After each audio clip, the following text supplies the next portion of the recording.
Coming up, we hammer the hardwood with some Texas hoops. A new reporter makes her debut, and Foswit runs wild in San Francisco. And we cure your Super Bowl hangover up next on College Press Box.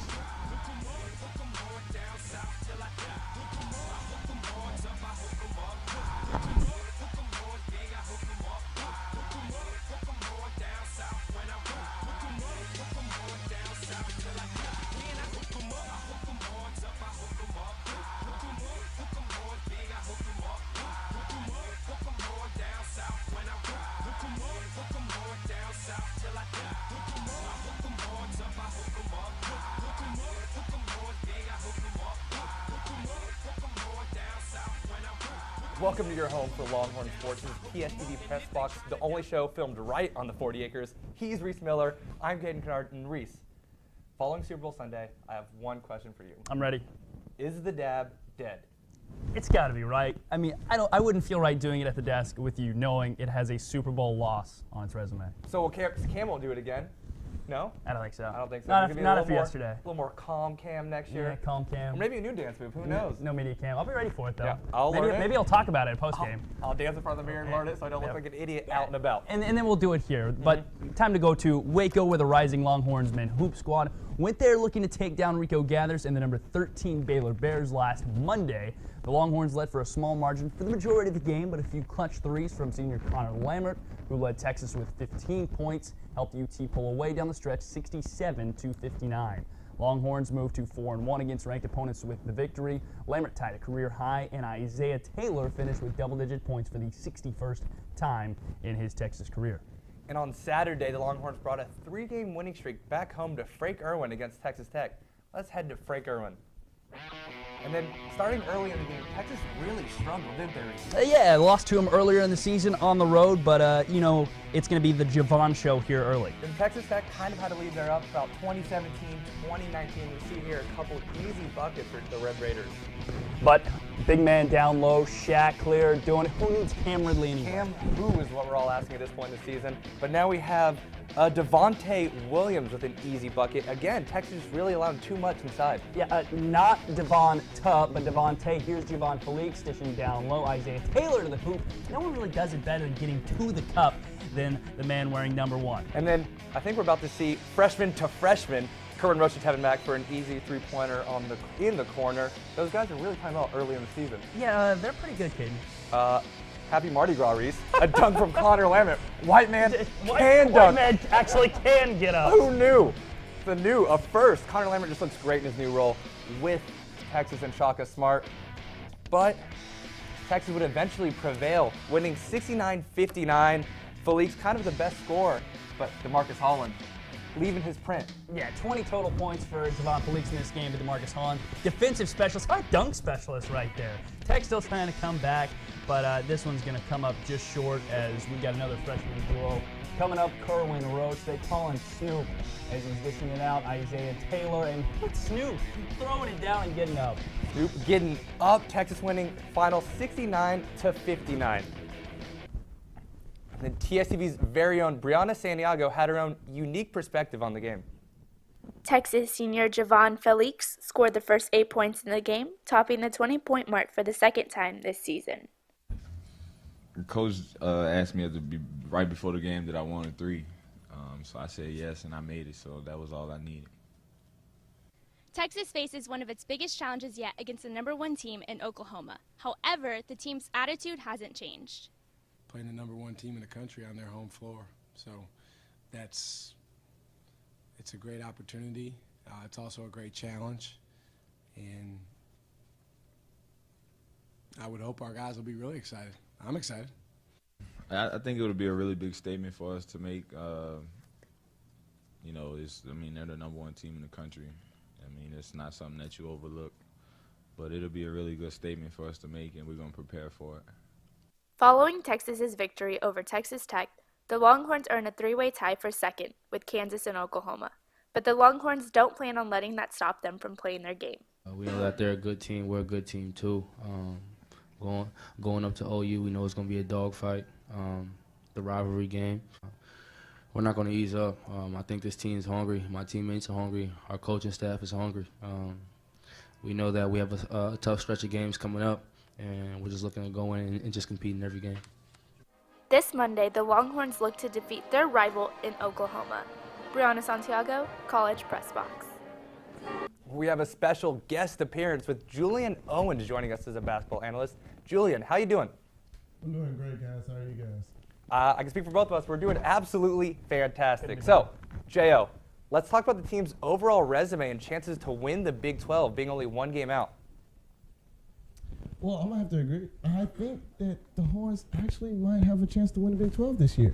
I can honestly say I didn't expect them to even win or get close, but they're there and they playing Oklahoma tonight, and it looks pretty good, great for them. I mean, look at them. They won the majority of their Big Top 25 teams this year. Most people thought that they were just going to crash without Cameron, but they're pulling their weight. They're tied to go out to the Big 12 and actually almost winning it. So I think the last 8 games of the season, they can pull it off, actually.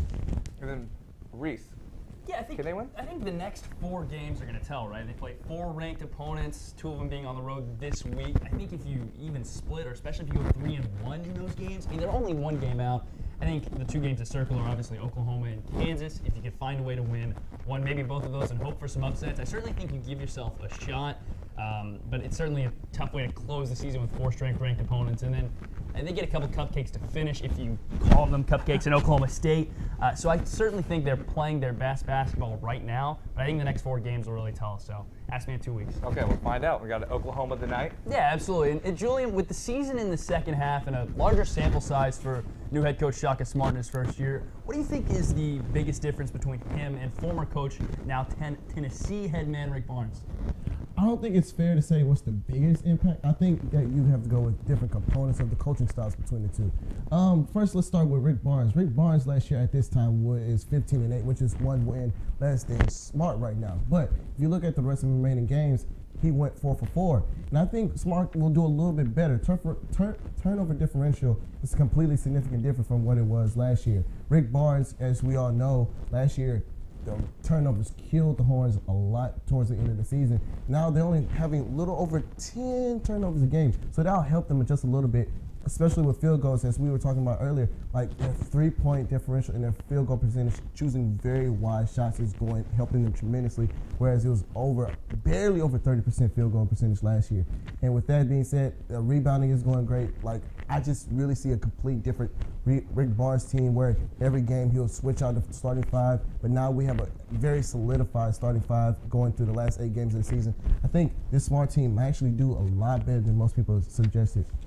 Yeah, Caden, you've certainly watched this team and really worked closely with them for a while now. What do you think is the biggest difference between the Smart era, which is only a few games in, and what Rick Barnes had? So coming in, everyone's talking about Shaka Smart and pace and Havoc, or formerly known as Havoc, and they've pressed a little bit this year. They don't do it often. They're actually playing statistically at a slower pace, but it's what they do in the half court. They're running more sets, the ball swinging side to side, way more than last year. It's last year you think of Isaiah Taylor holding the ball at the top of the key, just kind of dribbling, getting a pick and roll. Now there's first actions, secondary actions, and they're just becoming more efficient in the half court, and that's kind of what's setting apart Shaka Smart in these big games compared to Rick Barnes last year. And certainly those guys have, and it's getting faster, it seems like, as the season's going on. Yeah, just look at the freshmen and how they're developing. Now they're playing crunch time minutes at the end of games. Right. But, and I'm going to admit it, this team plays a little bit better than I anticipated coming into the season, and most credit does probably go to Shaka. But, Julien, which player drives the Longhorns' success more than others? A lot of people would like to say it was Isaiah Taylor or Javon Felix stepping up his role as well. But I have to go with the freshman Kerwin Roach right now. Most people would think that, why would Roach be my impact player? Just look at his stats from the last 4 games, 14 points a game. He's doing real well. He's over 40% on his field goal range. He hasn't been turning over the ball as well, which is a very big difference from most of the freshmen that comes into the game.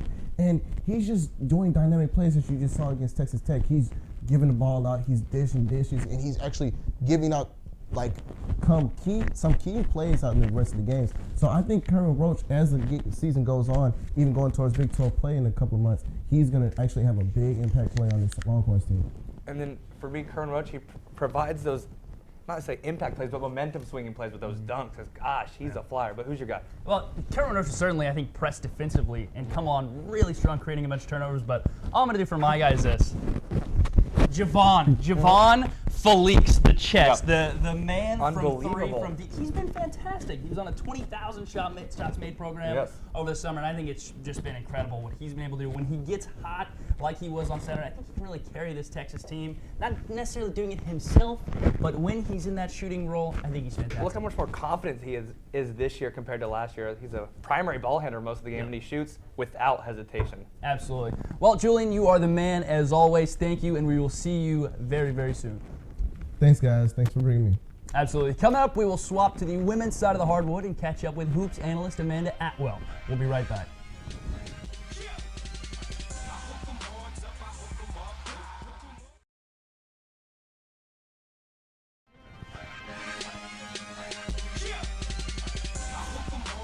Thanks for sticking with us on College Press Box. The number 6 Texas women's hoops team took on Iowa State Saturday, hunting for their first win in Ames since 2009 after a low-scoring first half that resulted in the squad's deadlocked at 20. Texas vaulted ahead in the fourth quarter, outscoring the Cyclones 22-10. Ariel Atkins led UT with 22 points on her way to her first career double-double. Texas advances to 21-1 on the season and 10-1 this year in the Big 12. Time to welcome in the women's basketball expert, Miss Amanda Atwell. Amanda, how are you doing? I'm good. How are y'all?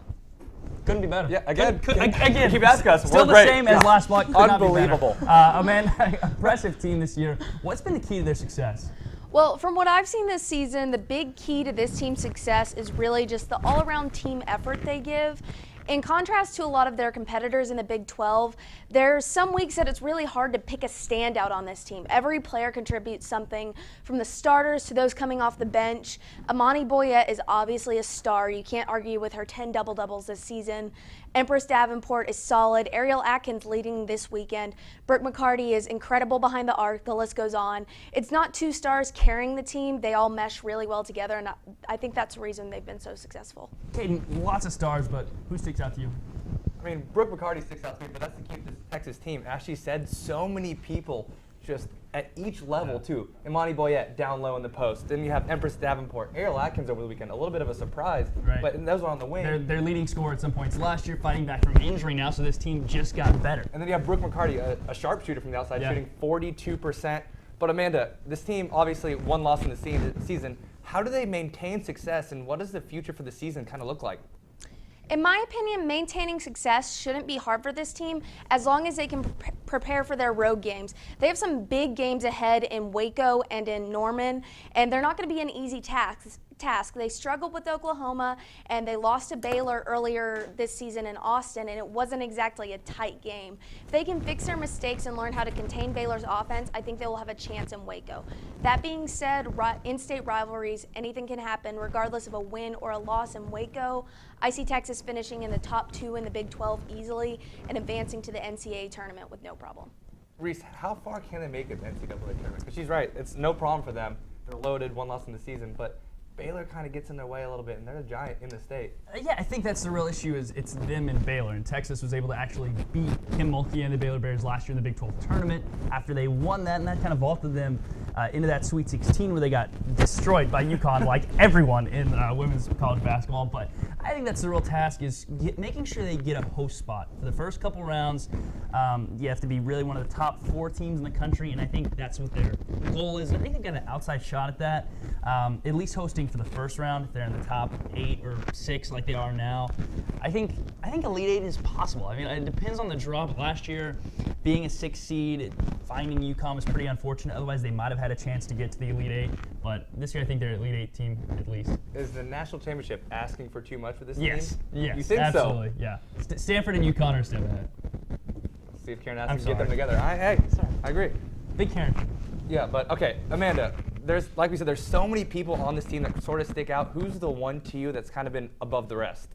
I think this question's almost kind of obvious. The star of this team really is Amani Boyette. She's a senior center. She's 6'7", huge girl. She had a leg injury last season that made her miss 8 games. So this is kind of her last chance to show out before she graduates. She's made a huge contribution to this team's success by remaining extremely consistent. She's been just a very solid player through and through. Her only less than great game was Baylor, but Texas didn't really connect as a whole that game to begin with. and her sheer height just makes her hard to compete with under the hoop. She's had a great show out in her experience at Texas, and this season is no different. And the biggest thing that impresses me about Boya isn't necessarily her consistency or play or the numbers she puts up, but her attitude. After losing one of their biggest games of the year against Baylor, she owned up to her mistakes and inconsistencies and was ready to fix them and move on to TCU. She's won award after award, not just for her game, but sportsmanship and achievement on and off the court. She really is an anchor that just kind of holds this team together, and she's put up numbers to prove it. She'll be crucial in their advancement to the NCAA tournament, and Texas will really miss her next year. To quote Amanda, she's a huge girl. Her husband's also a huge man in Paul Huge Boya. husband as well, and will most likely Yeah, have but- huge kids Yeah. down the road. Can't recruit him now, Charlie or Karen or whoever, absolutely. but who's the player that sort of sticks out to you? Boy, Boyette is hard not to pick from because she missed 8 games last year, like Amanda said. It wasn't even starting at this point of the season, and this year she's unbelievable. She's the Oklahoma coach a few weeks ago said she was the best center in college basketball, which I think speaks volumes, but I think Brooke McCarty's kind of the spark plug for this team, scoring their second leading scorer at 11.2 points per game, shooting 42% from deep, and women's college basketball, that's huge, unbelievable. Yeah. So those two, the combination of those two, not to mention they have Kelsey Lang down low with Boyette. So, I mean, this team is as deep as it gets in the Big 12. Absolutely. Well, Amanda, thank you for joining us again and being an expert in women's basketball. Thanks so much for having me. Don't go anywhere. We'll be right back.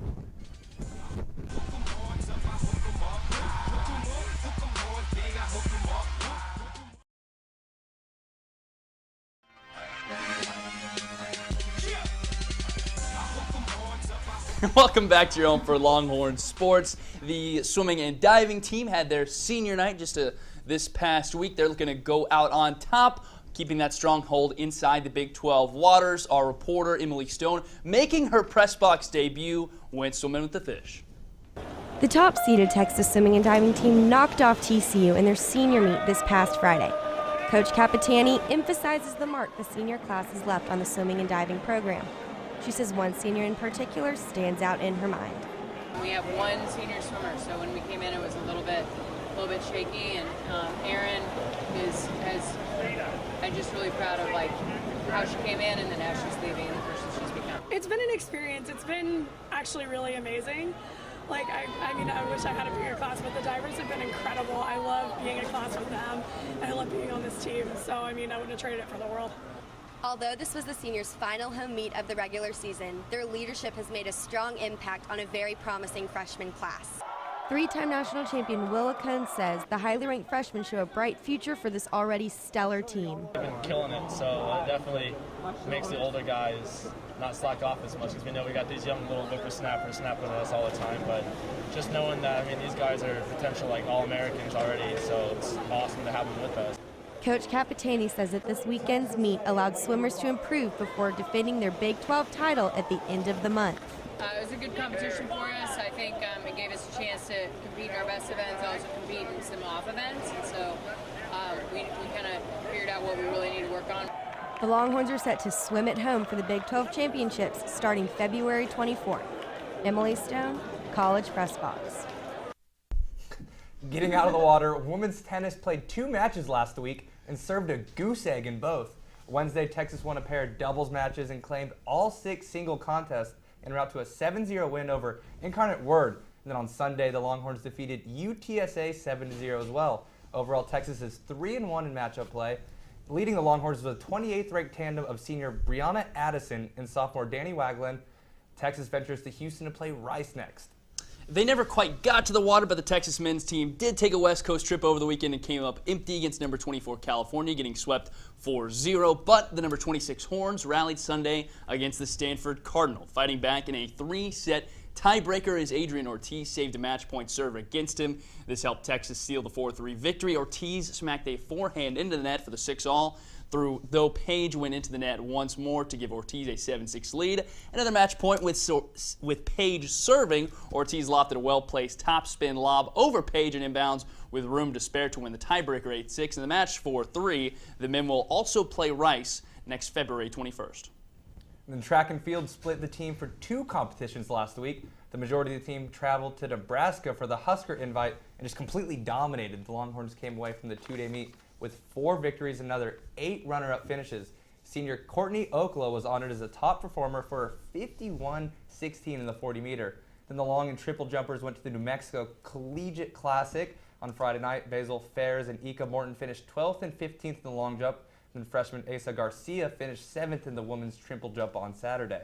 The women's golf team caught some sunshine in Florida this week at the UCF Challenge, finishing in 6th place this afternoon to remain in the top 25 with 1 round to play Tuesday. Junior Julia Beck led the Longhorns with a 71 after making 3 birdies and 2 bogeys to tie for 18th overall. Junior Haley Mills shot 3 over par on the second to tie for the 13th spot, while sophomore Sophia Schubert also finished in the top 25 with a 75 overall, finishing the day in a tie for 22nd. Texas will tee off the 3rd round of the UCF Challenge early on Tuesday at 7:45 Central Time with Kentucky and Houston. And then spring's here, football's over, and baseball is back. Some ex-Longhorn players returned for the alumni game just to lose 4-0. The alumni team lineup featured Drew Stubbs, Eric Weiss, Cameron Rupp, and others who were held hitless through 4 frames by junior on the Texas team right now, Josh Sawyer.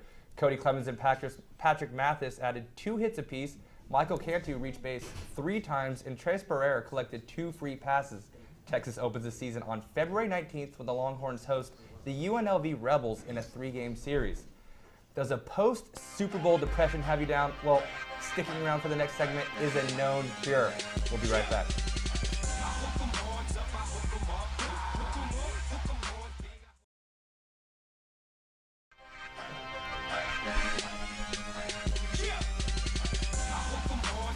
Welcome back to TSTV's #1 sports show, College Press Box. I'm Caden Kinard, this is Reese Miller, and our friend Jessica Robinson ventured to the streets to quiz unsuspecting individuals on their Super Bowl knowledge. Jessica Robinson here with this week's Man on the Street. With the Super Bowl this past Sunday, let's see what Longhorns thought for their pregame predictions. Who do you think is going to win this year's Super Bowl? I'm not too sure, but I really like Panthers by far. The Puppy Bowl? The Broncos. The Broncos? What about you? I'm going to have to agree. The Broncos. God, why can't I think of his name right now? Forehead. I'm all about the Broncos this year. Well, I know the Panthers are playing, and I think they're playing the Broncos. Why do you say the Panthers? Because Cam Newton is a beast. You mentioned Peyton Manning. You mentioned Cam. Who do you think is the better quarterback? Johnny Manziel. I feel like Cam Newton's younger and fresh. And I mean, Broncos are good. Peyton Manning, much respect to him, but I feel like Panthers going to go all the way this year.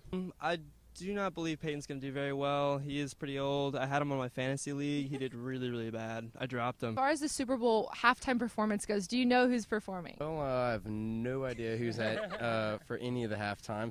Coldplay? Johnny Manziel. Yeah, Coldplay and Beyonce. Oh, really? Oh, definitely Queen Bee. Definitely the most exciting, easily. I'm a big fan of nachos. Great predictions and great traditions make this out to be an exciting Super Bowl. Jessica Robinson, College Press Box. With that, let's have a look at what's happening this week in an always hilarious Longhorn Sports. Coming up, we got Monday, actually here in progress as we air this show. Men's basketball at Oklahoma. That's on ESPN, the mothership, Monday. Also through Tuesday the 9th, women's golf continues their quest for the UCF Challenge with the Knights. Wednesday, it's women's basketball versus Oklahoma State on LHN. And Thursday, it's softball versus the Hogs. And then this weekend, Friday, softball plays North Carolina at 6 p.m. And Friday through Saturday, track and field has the Husky Classic and the track and field at Tyson Invitational. If you're hungry. Yeah, splitting up again. Also Saturday, women's tennis at Rice in Houston. Softball versus North Carolina as they continue their 3-game set. Softball also playing them Hogs again as they try to call the Pigs back to Arkansas. Men's basketball is at Iowa State at 7. That's on the Mother as well. Sunday, it's women's basketball at Oklahoma. That's on FS1 for a change. And softball plays North Dakota State at noon on Sunday afternoon. So, Reese, before Super Bowl Sunday, who was UT's all-time leading rusher in the Super Bowl? I don't necessarily know any Longhorns running back that's made a Super Bowl, well, honestly. Not Ricky Williams. Okay. Going to make a Super Bowl. Right. How about kicker Justin Tucker of the Baltimore Ravens? Had a blistering 9 yards representing Texas well. Absolutely. But now it's Fozzie. Because he beat A&M. Yeah, he just does everything right. But now, Fozzie Whitaker holds the record, a big record. Yeah, absolutely.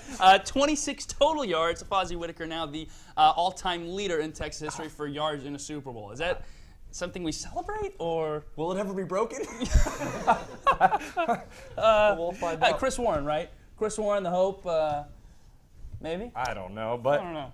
The hope has gone with Beast Mode. He's retiring, which is Beast Mode. Beast Mode hung up the cleats, but actually, if you look at Beast Mode and Earl Campbell's, they both averaged 4.7 yards a carry. Ended up with actually the same number of touchdowns and nearly the same yards. So my question for you is: Campbell's obviously a Hall of Famer, Heisman Trophy winner. Marshawn Lynch, later draft pick, but is he a Hall of Famer? So you see this right now with Terrell Owens and kind of this misrepresentation in the media. Terrell never got arrested, never did anything wrong, but didn't make the Hall of Fame. And I think the media might not take a fan it out. favorite. No, they might take it out again on Marshawn Lynch. Yeah. He might not get in the first, second, or third try, but I think eventually, yes, he does have to get in.